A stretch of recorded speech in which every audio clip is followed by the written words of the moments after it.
Item ಯಾವುದೇ ಇರಲಿ try ಮಾಡಿ ಆಚಿ ಚಿಕನ್ ಮಸಾಲಾ. ಸಿಎಂ ಸ್ಥಾನಕ್ಕಿರುವುದಕ್ಕೆ ಡಿಸಿಎಂ ಡಿಕೆ ಶಿವಕುಮಾರ್ ರಣತಂತ್ರವನ್ನ ಎಣಿತಾ ಇದ್ದಾರೆ. ಗಾಂಧಿ ಕುಟುಂಬದ ವಿಶ್ವಾಸ ಪ್ರೀತಿಯನ್ನ ಗಳಿಸೋದಕ್ಕೆ ಮುಂದಾಗ್ತಾ ಇದ್ದಾರೆ ಡಿಕೆ ಬ್ರದರ್ಸ್.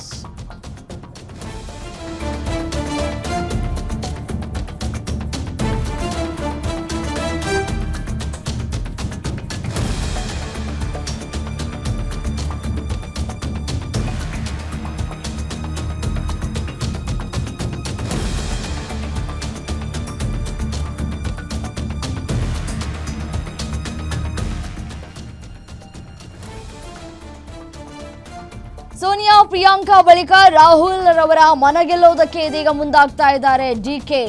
ಆ ನಿಟ್ಟಿನಲ್ಲಿ ಸೋನಿಯಾ ನಿವಾಸದಲ್ಲಿ ರಾಹುಲ್ ಭೇಟಿಯಾಗಿದ್ದಾರೆ ಡಿಕೆ ಶಿವಕುಮಾರ್. ಪ್ರಿಯಾಂಕಾ ಗಾಂಧಿ ಬಳಿ ಸಲಹೆಯನ್ನ ಪಡೆದುಕೊಂಡಿದ್ದಾರೆ. ಆ ಬಳಿಕ ರಾಹುಲ್ ಗಾಂಧಿ ಅವರನ್ನ ಭೇಟಿಯಾಗಿದ್ದಾರೆ ಡಿಕೆ. ಸಿದ್ದರಾಮಯ್ಯ ಪರ ಸ್ವಲ್ಪ ಒಲವು ಜಾಸ್ತಿನೇ ಇದೆ ರಾಹುಲ್ ಗಾಂಧಿ ಅವರಿಗೆ. ಸೊ ಹಾಗಾಗಿ ರಾಹುಲ್ ಬೆಂಬಲಕ್ಕೆ ಡಿಕೆ ಶಿವಕುಮಾರ್ ಅವರು ಪ್ರಯತ್ನಗಳನ್ನ ಮಾಡ್ತಾ ಇದ್ದಾರೆ. ರಾಹುಲ್ ಗಾಂಧಿ ಒಪ್ಪಿಗೆ ನೀಡಿದ್ರೆ ಡಿಸಿಎಂ ಡಿಕೆ ಶಿವಕುಮಾರ್ ಸಿಎಂ ಆಗೋದು ನಿಶ್ಚಿತ. ಆ ನಿಟ್ಟಿನಲ್ಲಿ ಅಸ್ಸಾಂ ಚುನಾವಣೆಯಲ್ಲಿ ಹೆಚ್ಚು ಆಸಕ್ತಿಯನ್ನ ತೋರ್ತಾ ಇದ್ದಾರೆ ಡಿಕೆ ಶಿವಕುಮಾರ್. ಅಸ್ಸಾಂನಲ್ಲಿ ಹಿಮಂತ ಬಿಸ್ವಾಸ್ ಮಣಿಸಿದ್ರೆ ರಾಹುಲ್ ಬೆಂಬಲ ಸಿಗೋದು ಖಚಿತ. ರಾಹುಲ್ ವಿರುದ್ಧ ಸಾಲು ಸಾಲು ಆರೋಪ ಮಾಡಿದಂತಹ ಹಿಮಂತ ಬಿಸ್ವಾಸ್ ಶರ್ಮಾ. ಹೀಗಾಗಿ ಹಿಮಂತ ಅವರನ್ನ ಸೋಲಿಸೋದಕ್ಕೆ ಡಿಕೆ ಶಿವಕುಮಾರ್ ರಣತಂತ್ರವನ್ನ ಎಣಿತಾ ಇದ್ದಾರೆ. ರಾಜ್ಯ ರಾಜಕಾರಣದಲ್ಲಿ ಸಿಎಂ ಬದಲಾವಣೆಯ ಚರ್ಚೆಗಳು ಗರಿಗೆದರಿದಂತಹ ಬೆನ್ನಲ್ಲೇ ಡಿಕೆ ಶಿವಕುಮಾರ್ ಅವರು ಹೈಕಮಾಂಡ್ನ ಅತ್ಯಂತ ಪ್ರಭಾವಿ ನಾಯಕರಾಗಿರುವಂತಹ ರಾಹುಲ್ ಗಾಂಧಿ ಅವರನ್ನ ಭೇಟಿ ಮಾಡಿ ಮಾತುಕತೆಯನ್ನು ನಡೆಸಿದ್ದಾರೆ. 25 ನಿಮಿಷಗಳ ಕಾಲ ಮಾತುಕತೆಯನ್ನು ನಡೆಸಿದ್ದಾರೆ. ಸೊ ಹಾಗಾಗಿ ಒಂದು ಕಡೆ ಸಿದ್ದರಾಮಯ್ಯ ಅವರ ಪರವಾಗಿ ಸದಾ ಒಲವನ್ನು ಹೊಂದಿರ್ತಾರೆ ರಾಹುಲ್ ಗಾಂಧಿ ಅವರು.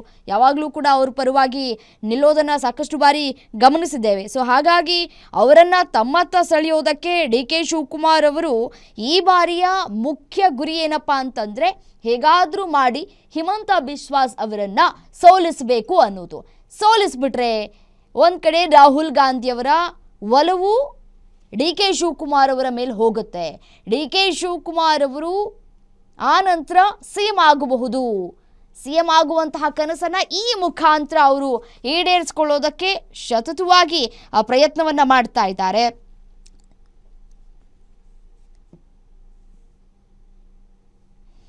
ಏನು ಇದೇ ವಿಚಾರಕ್ಕೆ ಸಂಬಂಧಪಟ್ಟಂತೆ ಮತ್ತಷ್ಟು ಡೀಟೇಲ್ಸ್ ಕೊಡ್ತಾ ಹೋಗ್ತಾರೆ ಸ್ಪೆಷಲ್ ಕರೆಸ್ಪಾಂಡೆಂಟ್ ವೀರೇಶ್ ದಾನಿ ದೂರವಾಣಿ ಸಂಪರ್ಕದಲ್ಲಿದ್ದಾರೆ. ವೀರೇಶ್, ಶತಾಯಗತಾಯವಾಗಿ ಸಿಎಂ ಕನಸನ್ನ ನನಸು ಮಾಡಿಕೊಳ್ಬೇಕು ಅನ್ನುವಂತಹ ನಿಟ್ಟಿನಲ್ಲಿ ಡಿಸಿಎಂ ಡಿಕೆ ಶಿವಕುಮಾರ್ ಅವರು ಹಿಮಂತ ಬಿಸ್ವಾಸ್ ಅವರನ್ನ ಸೋಲಿಸಲೇಬೇಕು ಅಂತ ಹೇಳಿ ನಿಂತಿದ್ದಾರೆ. ದೆಹಲಿಯ ಈ ಭೇಟಿಯ ಹಿಂದೆ ಮೋಕ್ಷ ಏನು ಅಂತ?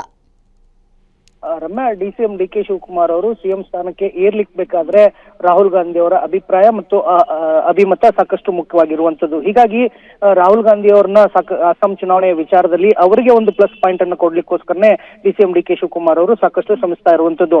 ಅಸ್ಸಾಂನ ಹಿಮಂತ್ ಬಿಸ್ವಾಸ್ ಶರ್ಮಾ ಏನಿದ್ದಾರೆ, ಇವರು ರಾಹುಲ್ ಗಾಂಧಿ ವಿರುದ್ಧ ಸಾಕಷ್ಟು ಆರೋಪಗಳನ್ನು ಮಾಡಿದ್ರು, ಟೀಕೆಗಳನ್ನು ಮಾಡಿದ್ರು. ಹೀಗಾಗಿ ಅವರನ್ನ ಈ ಬಾರಿ ಸೋಲಿಸಲೇಬೇಕು ಅನ್ನೋ ಒಂದು ಸವಾಲನ್ನ ಡಿಸಿಎಂ ಡಿಕೆ ಶಿವಕುಮಾರ್ ಅವರಿಗೆ ಕಾಂಗ್ರೆಸ್ ಹೈಕಮಾಂಡ್ ನೀಡಿರುವಂತದ್ದು. ಆ ನಿಟ್ಟಿನಲ್ಲೇ ಡಿಸಿಎಂ ಡಿಕೆ ಶಿವಕುಮಾರ್ ಅವರು ಈಗಾಗಲೇ ಅಸ್ಸಾಂ ಚುನಾವಣೆಯಲ್ಲಿ ತಮ್ಮ ಕೆಲಸಗಳನ್ನ ಆರಂಭಿಸಿದ್ದಾರೆ.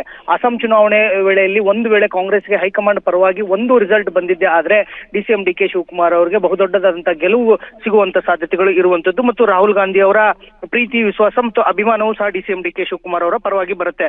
ಈಗಾಗಲೇ ಡಿಸಿಎಂ ಡಿಕೆ ಶಿವಕುಮಾರ್ ಅವರಿಗೆ ಸೋನಿಯಾ ಗಾಂಧಿ ಮತ್ತು ಪ್ರಿಯಾಂಕಾ ಗಾಂಧಿ ಅವರು ಸಾಕಷ್ಟು ಒಲವನ್ನು ಹೊಂದಿದ್ದಾರೆ ಅವರು ಮುಖ್ಯಮಂತ್ರಿ ಆಗ್ಲಿಕ್ಕೆ. ಆದ್ರೆ ರಾಹುಲ್ ಗಾಂಧಿ ಅವರ ಅಭಿಪ್ರಾಯ, ಅಭಿಮತ ಮತ್ತು ಸಾಕಷ್ಟು ಮುಖ್ಯವಾಗಿರುವ ಹಿನ್ನೆಲೆಯಲ್ಲಿ ಇದೀಗ ರಾಹುಲ್ ಗಾಂಧಿ ಅವರಿಗೆ ಟಾರ್ಗೆಟ್ ಕೊಟ್ಟಿರ್ತಕ್ಕಂಥ ಅಸ್ಸಾಂ ಚುನಾವಣೆಯನ್ನು ಗೆಲ್ಲಲಿಕ್ಕೆ ಡಿಸಿಎಂ ಡಿಕೆ ಶಿವಕುಮಾರ್ ಅವರು ಕಾರ್ಯವನ್ನ ಶುರು ಮಾಡಿರುವಂತದ್ದು. ರಮ್ಯಾ, ಒಂದ್ ಕಡೆ ಪ್ರಿಯಾಂಕಾ ಗಾಂಧಿ ಅವರ ಸಲಹೆಯನ್ನ ಕೂಡ ಪಡೆದುಕೊಂಡಿದ್ದಾರೆ ಡಿಕೆ ಶಿವಕುಮಾರ್ ಅಂತ ಹೇಳಲಾಗ್ತಾ ಇದೆ. ಒಟ್ಟಾರೆಯಾಗಿ ಗಾಂಧಿ ಕುಟುಂಬದ ಒಳಗಿನಿಂದಲೇ ಬೆಂಬಲ ಪಡೆಯುವ ಈ ಒಂದು ಪ್ರಯತ್ನ ಎಷ್ಟರ ಮಟ್ಟಿಗೆ ಯಶಸ್ವಿ ಆಗಬಹುದು ಅನ್ನೋದನ್ನ ಕಾದು ನೋಡೋಣ. ಧನ್ಯವಾದ ತಮ್ಮೆಲ್ಲ ಮಾಹಿತಿಗೆ.